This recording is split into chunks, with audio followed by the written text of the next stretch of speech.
Druski did another sketch in whiteface and a bunch of people got mad about it. And then Theo Von joked about doing a sketch in blackface. And then people got even madder about that. Just when I was starting to forget why I didn't like Theo Von. Alright, so Druski just dressed up as, quote, that guy who is just proud to be American. And he really nails it, man. This is so funny. Here's the love, here's the honor. If you can't win her, bone her. Yeah! You ain't lost, is you? No, I'm good. I'm going to the right side.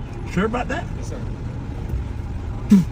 Unreal makeup down to the farmer's tan and everything. Just a real throwback to the good old days of Sacha Baron Cohen. It wasn't good enough for some people though, like this guy who's mad that the bit involved Druski spitting at black people. He thought it important to clarify that it is not in fact customary for white folks to spit when they see black folks, quote, always have to invent the racism. And then ironically enough, on the other end of the spectrum, there's this guy who probably spits at his screen when Druski comes on. He drops an old school N-bomb and asserts that Americans are white. Don't worry though, most people are taking the sketch the way it was meant to be taken, as a silly joke. So then Druski's buddy Theo Von, he jokes right back and tweets, wow, anyone do hair and makeup? Hit my DMs. I feel a Jerry curl coming on. And I guess that's incendiary too, because this guy goes, Druski hurt your feelings so deeply you gotta go and be publicly racist? Total mischaracterization of the situation. Druski and Theo are boys, they play a lot. I doubt Theo's feelings got actually hurt, although it does look like they modeled Druski's mullet after Theo's. But on top of that, there's this whole debate about the difference between blackface and whiteface that's been breaking out. But I did see Theo Von post,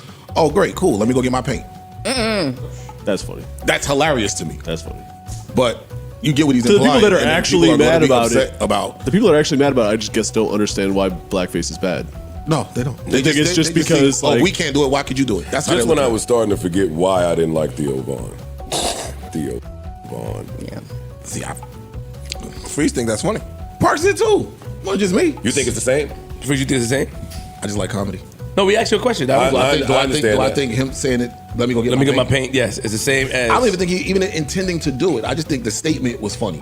I'm making fun of that. Can you answer the question we're asking? Do I think if he were to put on blackface, it's the same? Do you no, think it's not that the same. blackface and whiteface? No, blackface and whiteface are not the same. Nowhere near the same. Okay. And that's the thing that pisses me off, when white people act like it is. That's all. It's not the same thing. It's nothing, nowhere near the same. There's no historical implication behind whiteface. No. Look at this adorable white guy saying all the right things. I get it. When you have goons like this in the comments getting excited to do blackface just to piss black people off in some stupid tit-for-tat keyboard race war, white guys want to be careful not to come off as ignorant of the context of blackface. The historical context they're referring to, of course, is that back in the 19th century and for some time after, a popular feature of Elizabethan theater was the minstrel show, in which a white guy would charcoal up and caricature a black guy for comic relief. And hey, that's bad. And a lot of people, not everyone, this is America and people are dumb, but a lot of people are aware of that context. But I think we can take this conversation a little further than the liberal arts Race 101 textbook here by focusing on today's context and what we have in common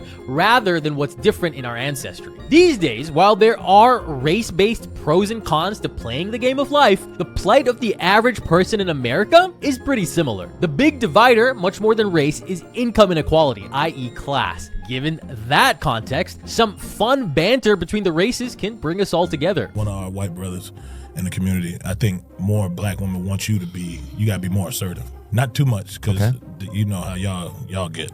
But yeah, none of that. Y'all gotta meet it. None of that turn back the clock. Doing none of that. None of that going back to the 1800s bullshit. You guys smelled good, man. For real? Yeah. What do we smell like when we walk in? Honestly, I usually think it's like a lot of deodorant. Wow.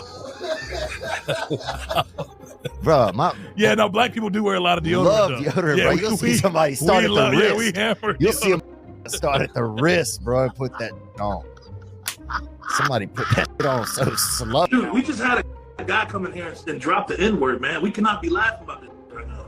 Oh, I don't think that's funny at all. What I do is if I really need to get it out, I write it down. What the? If you don't joke around like this with your boys, are you really even boys? Now, none of that goes to say blackface is fine. As with all race jokes, we evaluate it on a case-by-case basis based on how funny and/or accurate it is. Even though they're both technically blackface, there's a big difference between Robert Downey Jr. in Tropic Thunder and a depiction of a gollywog. Now, obviously, as with any edgy comedy, the edgier it is, the harder it is to walk the tightrope. And you certainly don't want these comment section amateurs trying to pull off blackface. But if you're looking for successful examples of blackface, I would point you to RDJ in Tropic Thunder, Mac and D in It's Always Sunny, The Gang Makes Lethal Weapon 6, and of course, who could forget famous comedian Justin Trudeau, who did such a good blackface that Canadians in fact elected him as their prime minister, only to have him turn Canada's border policy into brownface, which is a pretty hilarious joke to play on Canadians.